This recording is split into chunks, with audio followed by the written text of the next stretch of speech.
Hey everybody, this is a clip from the latest episode of the Randi Rhodes Show. If you want the full episode, you can watch live on Free Speech TV, Dish Channel 9415, DirectTV 348, Sling, Roku, and AppleTV.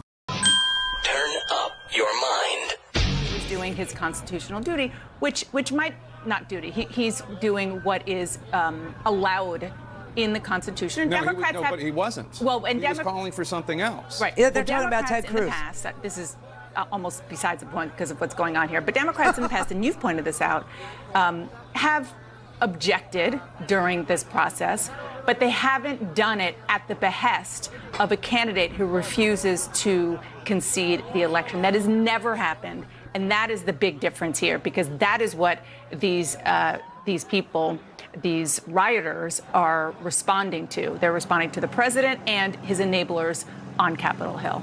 You know, I think about how we started this day, and I you know, not looking back too far, but just to recall that hours ago, we were talking about the way in which Republicans had fed these conspiracy theories and coddled them for many, many months and even years. Yeah.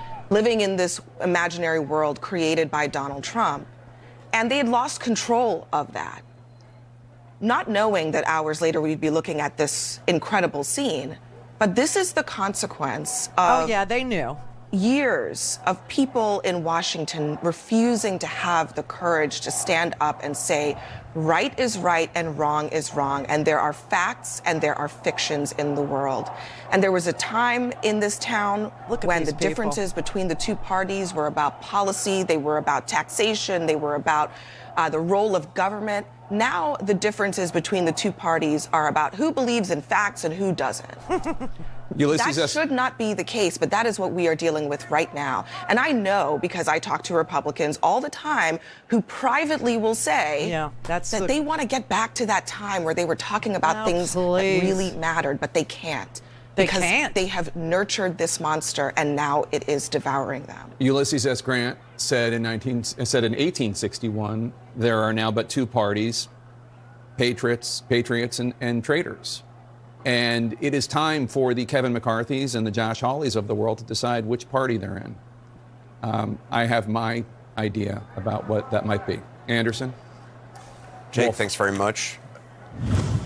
We to say in the midst of all of this horrendous news that's going on here in Washington, something that none of us ever expected we would see in the nation's capital. I just want to make it official right now. CNN can now project that the Democrats will be the majority in the U.S. Senate. John Ossoff, the Democratic candidate in Georgia, he is defeating David Perdue, the Republican candidate.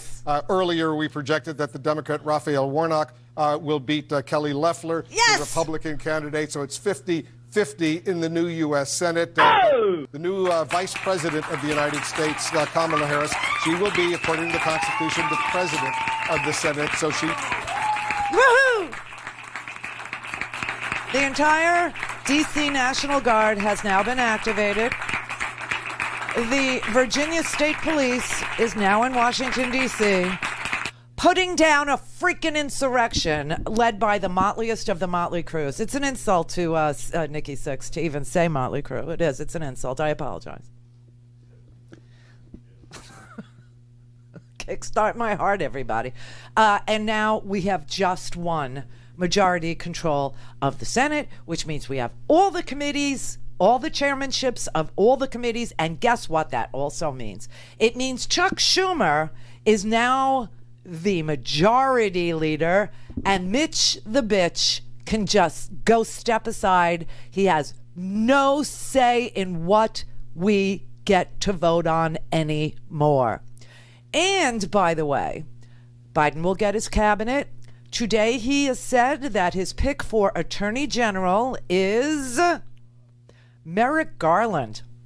In a unbelievable coda to Merrick Garland being just set aside and not even given a hearing as a Supreme Court justice because of Mitch the bitch. He will now become the Attorney General of the United States easily. Now, the reason why Biden was holding off on announcing Merrick Garland is because Merrick Garland has a very important seat on the D.C., the 10th Circuit Court, which is just about the place where every single Supreme Court justice comes from. So I don't know why. But that's just the way it is, or has been. And he wasn't going to be able to fill that seat with Mitch McConnell as the majority leader, so he didn't want to pluck out Merrick Garland from that court seat. And now he can, because we have sane people in charge of judicial confirmations. I just pray to God. You know, I love Dick Durbin. I think he's a really, really great senator. He's hung on a really long time. I think Dianne Feinstein is 87 years old. I think she will reluctantly, or not so reluctantly, perhaps she will joyfully step aside as next in line to be the chairman of the Judiciary Committee, perhaps. And in that case, Dick Durbin would then be the next in line. But the one after him is the one that Brett and we just have I have this long distance romance, and Brett has this bromance with Sheldon Whitehouse. He's brilliant.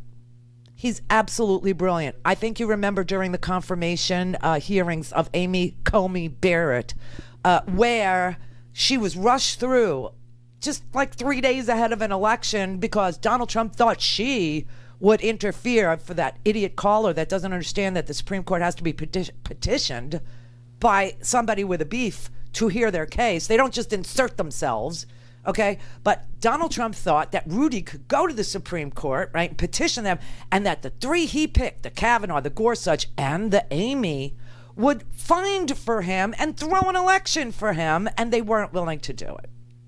But that's why they rushed her through. And during that confirmation hearing, Sheldon Whitehouse explained to all of us the dark money that chooses who sits on the Supreme Court if a Republican is in charge of the confirmation process. It was disgusting. It was unbelievably worthwhile to listen to the recount of what goes on. That all comes to an end.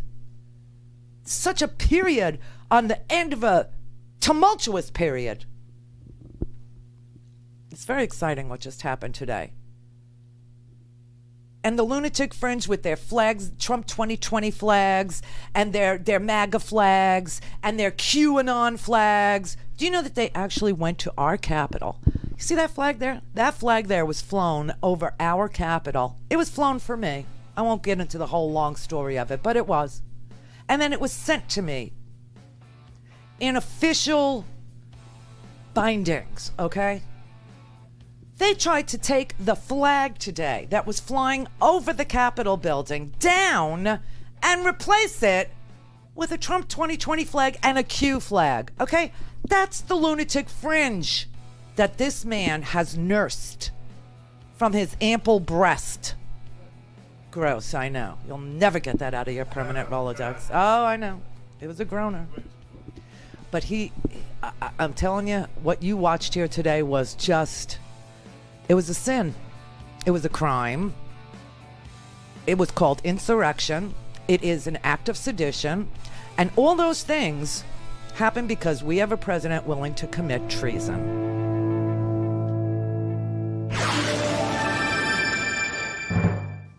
Hey, everybody. This is a clip from the